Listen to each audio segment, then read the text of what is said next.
গাড়ি চালক, বাইক চালক, পথচারীদের মিষ্টি খাওয়াচ্ছে ট্রাফিক গার্ডেরা। এমনই চিত্র দেখা গেল পাড়া হাউস মোড় এলাকায়। আজ ট্রাফিক বিভাগের পুলিশরা সাধারণ পথচারী সহ ড্রাইভার, বাইক আরোহী প্রত্যেককে মিষ্টি মুখ করালেন নতুন বছরকে সামনে রেখে। সঙ্গে নতুন বছরের সাবধানী বাণী স্মরণ করালেন। ট্রাফিক নিয়ম মেনে চলা, হেলমেট পরে বাইক চালানো সহ একাধিক বার্তা আজ ইসলামপুর ট্রাফিক পুলিশের পক্ষ থেকে দেওয়া হয় ও সঙ্গে তাদেরকে মিষ্টি মুখও করানো হয়।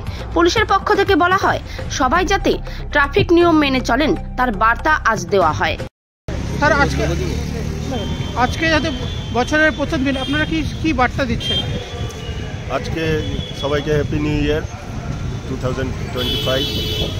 আজকে আমাদের ইসলামপুর ট্রাফিক গার্ডের তরফ থেকে পথচারী এবং ড্রাইভার এদেরকে সচেতন করার জন্য কিছু চকলেট দেওয়া হচ্ছে এবং সাথে সাথে ট্রাফিক রুলস মেনে চলার জন্য বার্তা দেওয়া হচ্ছে।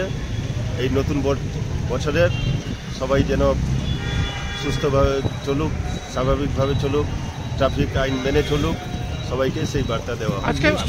আজকে মিষ্টি মুখ করাচ্ছেন? নববর্ষ উপলক্ষে সবাইকে মিষ্টি মুখ করাচ্ছি। যারা ট্রাফিক নিয়ম মেনে চলছে তাদেরকে বিশেষ করে দেওয়া হচ্ছে, মিষ্টি মুখ করানো হচ্ছে। স্যার, আপনার গুড নেম? আমার ইন্সপেক্টর আকিব হোসেন খান।